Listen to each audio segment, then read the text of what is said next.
మనసారా భజించెదను నేను దిన దినము స్తోత్రార్హుడవు నీవే ప్రభు సమస్తమునే కల్పించెదను స్తోత్రార్హుడవు నీవే ప్రభు సమస్తమునే కల్పించెదను స్తుతించెదను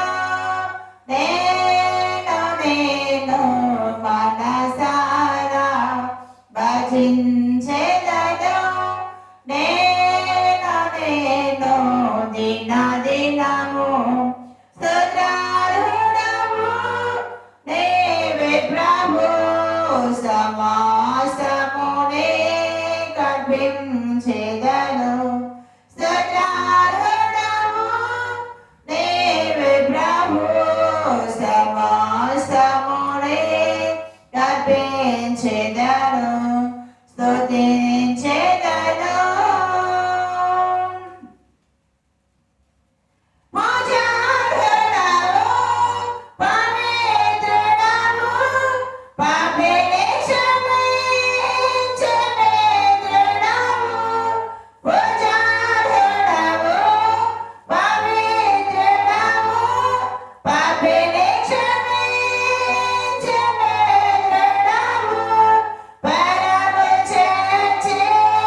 నేను దిన దినము స్తోత్రార్హుడవు నీవే ప్రభు సమస్తమునే కల్పించెదను స్తోత్రార్హుడవు నీవే ప్రభు సమస్తమునే కల్పించెదను స్తుతించెదను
దేవునికి స్తోత్రం.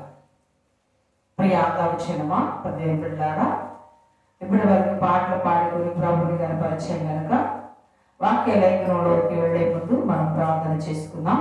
తల నుంచి కళ్ళు మూసుకున్నట్లు అదే ప్రార్థన. మహాపరిశుద్ధుడు, మహోన్నతుడు, సర్వోన్నతుడు, సరస్సు సంపూర్ణుడు అయిన మా యేసు రాజా నీకు వందనాలు, స్తోత్రాలు స్తోత్రాలు స్తోత్రాలు నాయన. నైనా నీ పాదసంలో స్తుతించడానికి, నీ పాదసంలో కనపరచడానికి, మహిమపరచడానికి వెలిచిన దరిద్ర బట్టి నీకు వందనాలు స్తోత్రాలు నాయన. అద్వితీయ సత్యదేవ, సత్యమునకు కారణభూతుడా, నీతిమంతుడా, న్యాయవంతుడా నాయన, నువ్వెంతైనా నమ్మదగిన దేవుడు, గొప్ప దేవుడు, గొప్ప కార్యములు జరిగించు. మా రాజ్యానికి వందనాలు స్తోత్రాలు. అయ్యా నీ పాదశంలో ప్రభావ వాక్య లేఖన భాగాల్లో ఉన్న శ్రేష్టమైన అమూల్యమైన విలువైన మాటలు మాకు తెలియచేయండి. అయ్యా వెలగల చెవిని గ్రహించగల హృదయాలు దయచేయమని వేసే ఆ శ్రేష్టమైన పరిశుద్ధ నామను వేడుకుని ప్రార్థన చేయించున్నాను తండ్రి. ఆమేన్. ప్రియదర్శనమా దైవ లేఖలో నుండి చాలా అద్భుతమైన మాటలు శ్రేష్టమైన మాటలు మనం చదువుకున్నాం. దైవ లేఖనంలో నుండి చాలా దీవెనకరమైన మాటలు మనం చదువుకున్నాం. చూడండి, దైవ గ్రంథాలు తెరిచి దేవుని మాటలు మనం విందాం. దావీదు రాసిన సంకీర్తన 94వ కీర్తన 13వ వచనం చూస్తున్నట్లయితే చాలా అద్భుతమైన మాటలు మనం చూస్తాం. భక్తిహీనులకు గుంట త్రోవబోడును, నీతిమంతులు కష్టదినములు పోగొట్టి వారికి నెమ్మది కలుగు చేయను. ప్రియాంత అవసరమా? దైవ లేఖనంలో ఏమని రాస్తున్నారంటే, నీతిమంతులు కష్టదినములు పోగొట్టి వారికి నెమ్మదిని కలుగు చేయను అంటున్నారు. ప్రతివచనమా దేవుడు వాక్యం మనతోనే మాట్లాడుచున్నది. దేవుడు మనతోనే మాట్లాడుచున్న మాట ఏంటంటే, నీతిమంతులు కష్టదినాలంట ఆయన పోగొడతాడంట, వారికి నెమ్మదిని ఇస్తాడంట, నెమ్మదిని కలుగు చేస్తాడంట. నా ప్రియ దవచనమా, నా ప్రియ సహోదరి, మనము ఒక్కసారి వాక్యం వెలుగులో చూసుకున్నట్లయితే దేవుని వాక్యం చెప్తుంది, నీతిమంతుడు ఒక్కడును లేడు, అందరూ దేవుడు అనుగ్రహించి మహిమను పొందలేక దారి తప్పి దారి తొలగి అందరూ దేవుడికి విరుద్ధంగా నడుస్తున్నారు అని దేవుని వాక్యం తెలియజేస్తారు. మానవ నీతి మనం చూస్తున్నట్లయితే మురికి గుడ్డ వంటిదని దేవుని వాక్యం తెలియజేస్తుంది. ఇక్కడ మనం తెలుసుకోవాల్సిన సత్యం ఏమిటంటే, నీతిమంతుల కష్టదినాలంట పోగొడతాడంట దేవుడు. నీతిమంతులు ఎవరు అంటే, నీతిమంతులు ఎవరు అని దేవుడు వాక్యం తెలియజేస్తుందంటే, యేసు ప్రభువు రక్తంలో కడగబడి ఆయన రక్తంలో పరిశుద్ధపరచబడి ఆయనకి ఇష్టలుగా ఆయన పొరులుగా ఉన్నవారు నీతిమంతులని దేవుడి వాక్యము తెలియజేస్తుంది. దేవుని వాక్యంలో చాలా అద్భుతమైన మాట అంటారు, ఎందరైతే ఆయన నమ్ముతారు, ఆయన ఎందుకు శుద్ధి చేయబడతారు, ఆయన రక్తంలో కడగబడతారు, వారందరూ నీతిమంతులని దేవుడి వాక్యం తెలియజేయబడుతుంది. మన జీవితాల్లో మనం ఎలా ఉన్నాం? దేవుని నమ్ముకున్నాం అని అనుకుంటున్నాం, రక్షణ పొందాం, రక్షణ అనుభూతిలో మనం ఉన్నాం, యేసయ్య రక్తంలో కడగబడ్డాం అని చెప్పుకుంటూ నీతిమంతులుగా లేకపోతే అది కూడా వ్యర్థమవుతుంది. మనం నీతిని కలిగిన మన జీవితంలో నీతిమంతుడు ఎలా నడిచాడో, ఎలా ఉంటాడో, ఎలా మాట్లాడాడో, ఎలా జీవించాడో, ఎలా ప్రవర్తించాడో అవన్నీ కూడా మనకు లేఖనాల్లో చాలా తేటగా స్పష్టంగా దేవుడు మనతో మాట్లాడుచున్నాడు. ఆయన నీతిమంతుడై ఉన్నాడు, ఆయన మాటలు నీతున్నది, ఆయన వస్త్రధారణ నీతుంది, ఆయన నడిచే నడతలో నీతుంది, ఆయన చూపే చూచులో నీతుంది, ఆయన చేసే ప్రతి కార్యంలో నీతి కనబడుతుంది, ఆయన చేసే ప్రతి పనిలో కూడా నీతి కనబడుతుంది. ఆయన వల్ల మనం నడవాలి. ఆయన వల్ల మనం నడిచిన ఒక వ్యక్తిని మనం జ్ఞాపకం చేసుకుంటే, ఏ భక్తుడు ఎలాంటి వాడంట? నీతిమంతుడు. దేవుని వాక్యం తెలియజేస్తున్న నీతిమంతుడు ఎన్ని కష్టాలు వచ్చినాయంట? భయంకరమైన కష్టాలు. ఆ నీతిమంతుడు ఊరు చేసే మందు దేవుని ఎందుకు భయభక్తులు గలవాడు, చెడుతనం విసర్జించినవాడు, దేవునికి ఇష్టడుగా, దేవునికి ప్రియుడుగా, దేవునికి నమ్మకస్తుడుగా ఉన్నాడు. అలాంటి వ్యక్తి భయంకరమైన పరిస్థితులకు వెళ్ళిపోయాడు. అది మనం జ్ఞాపకం చేసుకుంటే, నీతిమంతుడు కష్టదినాలు పోగొడతాడు. కష్టదినాలు వస్తాయి నీతిమంతుడు. అందుకంటే నీతిమంతులకు అనేకమైన దెబ్బలు తగులుతాయి, నీతిమంతుల మీద నిందలు వేస్తారు, నీతిమంతుల మీద అబద్ధ సాక్ష్యం పలుకుతారు, నీతిమంతుల మీద భయంకరమైన పెడబొప్పులు, కేకలు, అరుపులు అనేకమైన ఉంటాయి. అయినప్పటికీ కూడా ఒకరోజు కష్టదినాలన్నీ పోతాయి, వారు నెమ్మదిగా ఉంటారని దేవుని వాక్యం తెలియజేస్తుంది. ఏ భక్తులు జ్ఞాపకం చేసుకున్నాం కదా, అతను ఎలాంటి వాడు? యథార్థవంతుడు, నీతిమంతుడు, దేవుని యందు భయభక్తులు కలిగి చెడుతనాన్ని విసర్జించి తన ఇంటి వారితో సహా దేవునికి అర్పణలు, బలులు గమనించండి, తన బిడ్డల విషయంలో చాలా శ్రద్ధ కలిగిన దైవభక్తుడు. మరి ఏ భక్తులు జ్ఞాపకం చేసుకుంటే ఎన్ని కష్టాలు వచ్చాయి, అన్ని భయంకరమైన పరిస్థితులు వచ్చాయో ఆ పరిస్థితి మనం చూస్తున్నట్లయితే వింటూ ఉంటేనే బాధాకరం.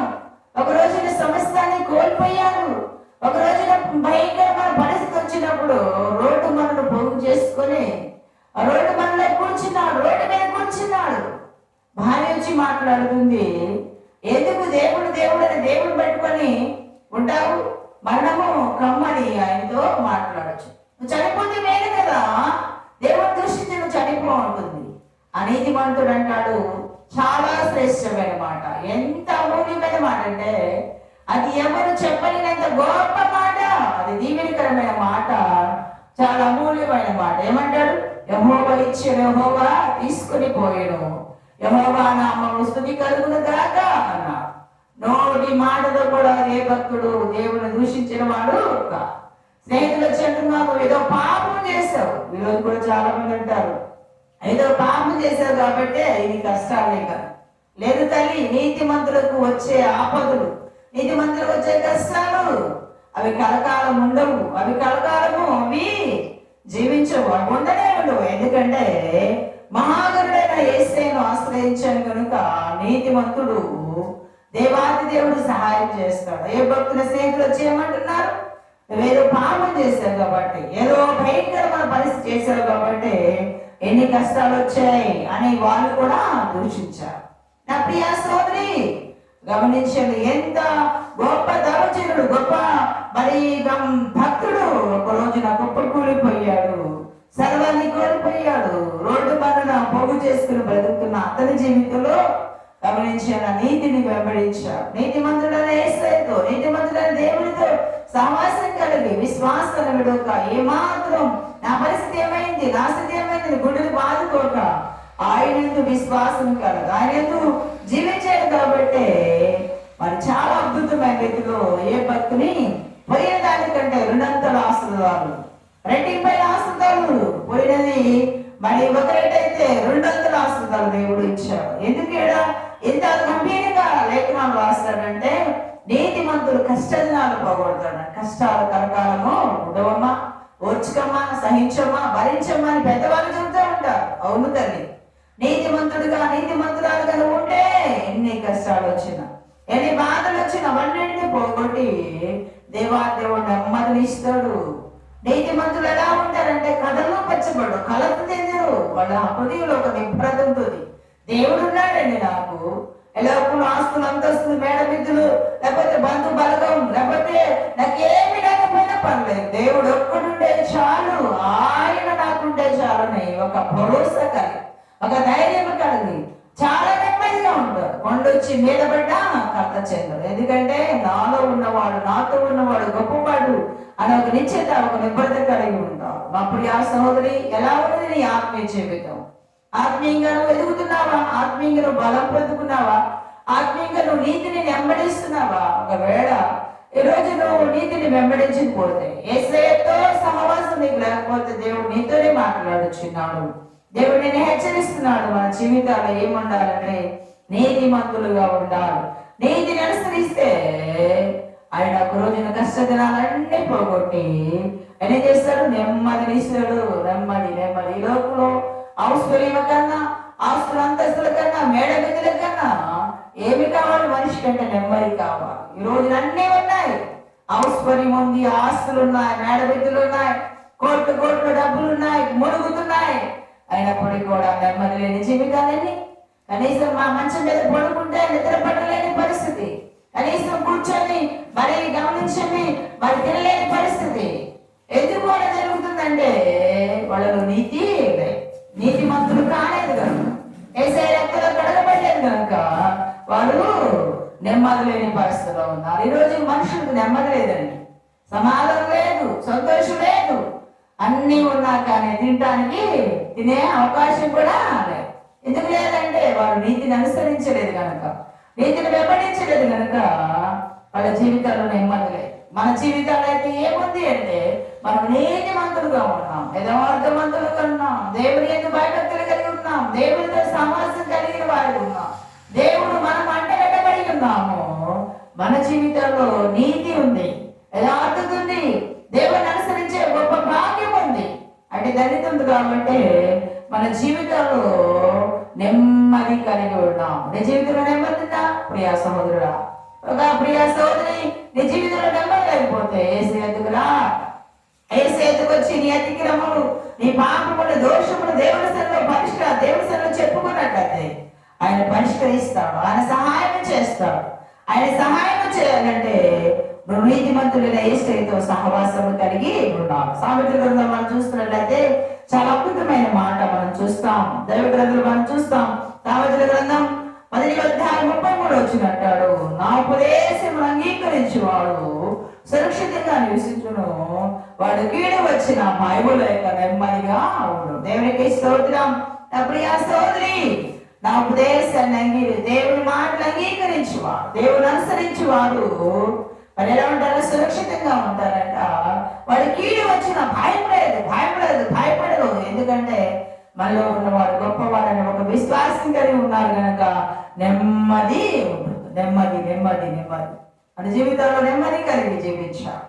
నెమ్మది లేకుండా విస్తారమైన ధనముండు కంటే దేవుని యందు భయభక్తులు కలిగి ఉంటే ఎంతో మేలని దేవుని వాక్యం తెలియజేస్తుంది. మన జీవితంలో ఏమి కలిగి ఉన్నాం?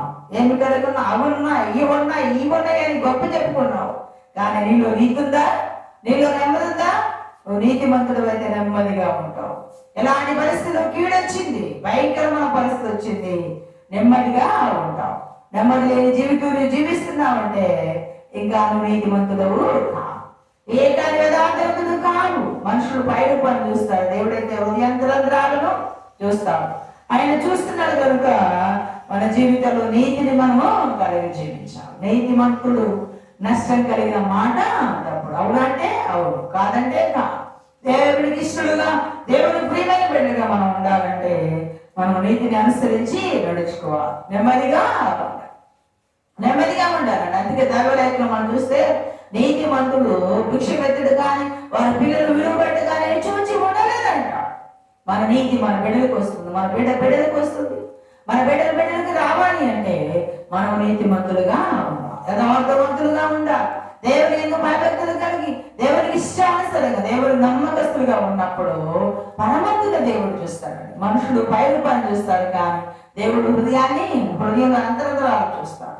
అంతరంతరాలు ఎరిగిన దేవుని సన్నిధిలో మనం తగ్గించుకొని ప్రార్థన చేసుకోవాలి, దేవుడికి సమర్పణ చేసుకోవాలి. దేవుడి వాక్యులు చాలా అద్భుతమైన మాట, చాలా విలువైన మాట. నా ఉపదేశమును అంగీకరించు. దేవుడి మాటలను అంగీకరించాలి, దేవుడి మాట స్వీకరించాలి, దేవుడి మాట మన హృదయంలో చేర్చుకోవాలి, దేవుడి మాట మన హృదయంలో భద్రపరచుకోవాలి. అలాగూ నా ఉపదేశమును అంగీకరించేవాడు సురక్షితంగా నివసిస్తాడు, వాడు కీడు వచ్చిన భయముగా. అంగీకరించడం అంటే ఎలా అంగీకరిస్తాం? దేవుని మాట నీ హృదయంలో భద్రపరుచుకుంటావు, దేవుని మాట నీ హృదయంలో ధ్యానం చేసుకుంటావు, దేవుని మాట గురించి నీకు ఆలోచన ఆక్రందన కలిగి ఉంటావు. వ్యర్థత నీ దగ్గరికి రానే దేవాతి దేవుడిని దీవించాలి. దేవుడి బ్లెస్సింగ్ నీకు రావాలంటే నీతిమంతుడైన యేసుతో కలిసి దేశంలో ఉండి జీవించినప్పుడు మహాగణుడు మహోన్నతుడైన దేవుడిని దీవిస్తాడు. దీవినాస్తులను పొందుకోవాలంటే నిరంతరం ఆయనతో ఉండాలి, ఆయనలో ఉండాలి, ఆయనతో అంటగట్టబడాలి. ఆయనలో ఏర్పడినప్పుడు మహాగణుడు మహోన్నతుడైన దేవుడు మన సహాయం చేస్తాడు. సహాయం చేయాలంటే నిత్యం ఆయనతో సహవాస సంబంధం ఉంటుంది. రోజు ప్రార్థన చేసుకోవాలి, పాటలు పాడాలి, ప్రభుత్వంలో ఉత్సాహధ్వని చేస్తూ దేవుని కనపరిచినప్పుడు మహాగణుడు మహోన్నతుడైన దేవుడు మనం దీవిస్తాడు. దివ్యనాస్తులు మనం పొందుకోనండి. ప్రభుత్వంలో మనం తగ్గించుకొని ప్రభుత్వంలో మనం అర్పణ చేసుకోవాలి. దేవా నీ నీతి నాకు దయచేయ, నీ యథార్థత నాకు దయచేయి, నీ మంచితనం నాకు దయచేయి, నీ సాత్వికు నాకు దయచేయి, నీ సద్గుణాలు నాకు దయచేయి. మన ప్రభువును అడగాలి, అడుగువానికి ఆయన అనుగ్రహించే దేవుడు అన్నాడు. మన నీతి మురికి గుడ్డని మనం తెలియజేసుకున్నాం. మన నీతిని బట్టి మనం దేవుడి రాజ్యాలు ప్రవేశించలేము. కాదు పరమంతున్న దేవుని నీతిని మనం ధరించుకున్నట్లయితే ఆ మోక్ష రాజ్యానికి, పరలోక రాజ్యానికి, ఆయన ఉండే స్థలంలోనికి, ఆయనతో సహవాసం చేసే అనుభవానికి మనం వస్తాం. ఆయన మనకు నెమ్మదిని ఇస్తాడు. అందుకే అంటాడు, భూమి మీద నాకు ఇష్టమైన ప్రజలకు సమాధానము సర్వోన్నత స్థలములో మహిమ. తనకి ఇష్టమైన ప్రజలకంట భూమి మీద సమాధానం ఇస్తాడంట. ఆహారం లేదు, వస్త్రం లేదు, సరైన గృహం లేదు, పర్లేదు, నెమ్మదిగా ఉంటాడు. ఎప్పుడు వస్తుంది ఈ సమాధానం అంటే ఆయనకి ఇష్టడుగా ఉన్నప్పుడు, ఆయన ప్రియులుగా ఉన్నప్పుడు ఆయన నెమ్మదిని ఇస్తాడు, సమాధానం ఇస్తాడు. ఆయన నీ జీవితంలో సంతోషాన్ని ఇస్తాడు. అటు సంతోషం అటు సమాధానం పొందుకోవాలంటే నిత్యం ప్రార్థనాపూర్వకంగా ఆయనతో అంటగట్టబడాలి. మనుషులతో మాట్లాడే కదా, యేసయ్యతో మాట్లాడదాం. యేసయ్య సన్నిధిలో మన జీవితాన్ని కొనసాగించి ఆత్మీయ దీవెనలు బ్లెస్సింగ్ పొందుకుందామని ప్రభువైన యేసయ్య నామములో తెలియజేస్తున్నాను. ప్రార్థన చేసుకుందాం. దయచేసి వెళ్ళవచ్చండి, కళ్ళు మూసుకురండి. ప్రార్థన. మహాపరిశుద్ధుడు మహోన్నతమైన మా యేసు రాజానికి వందనాలు, స్తోత్రాలు నాన్న. లేఖన భాగాల్లో ఉన్న శ్రేష్టమైన దీవెనకరమైన అమూల్యమైన మాట మీరు మాకు తెలియజేసేందుకు వందనాలు తండ్రి. నీతిమంతుడు అయ్యా నాయన దశదినములు పోగొట్టి నెమ్మదినిస్తున్న సెలవిచ్చారు. నెమ్మదినిచ్చే దేవుడు అయ్యా, ఆశ్చర్యకరమైన దేవుడు, అద్భుతాలు చేయవాడు, మహామహిమకు కారణమవుతున్నా నీకు వందనాలు, స్తోత్రాలు. నీ నీతిని నీ యథార్థతను మేము ధరించుకుని నీలో నిలిచి నీలో ఫలించడం సహాయం వచ్చాయి. వచ్చిన పది బిడ్డను దీవించండి, ఆస్వాదించండి అయ్యా. వారి కుటుంబాల్లో నెమ్మది దయచే, సమాధానం దయచేయ. మీరు ఆదరించండి, గురువు చూపండి అయ్యా. నీ కృపా కడగరమతో నింపండి. ఆస్వాదకరమైన దీవెనకరమైన లేఖనాలు మాకు తెలియజేస్తారు. అందుకే ఈ స్తోత్రం చెల్లిస్తూ మా ప్రియుడు మా ప్రాణనాథుడైన యేసయ్య శ్రేష్టమైన దినమైన ఘనమైన నామములో ప్రార్థించి వేడుకొనుచున్నాను తండ్రి. ఆమేన్ ఆమేన్. నా ప్రాణమా యెహోవాను స్తుతించుము, నా అంతరంగ సమస్తము మా పరిశుద్ధ నామమును స్తుతించుము. నా ప్రాణమా యెహోవాను స్తుతించుము, ఆయన చేసిన ఉపకారం దేనిని మరవకుము. ఆమేన్ ఆమేన్. తండ్రి కుమారుని పరిశుద్ధాత్మ సహవాసము ఎప్పుడెల్లప్పుడు సదాకాలం మనందరికీ తోడై ఉండును గాక. Amen amen. God bless you all. అందరికీ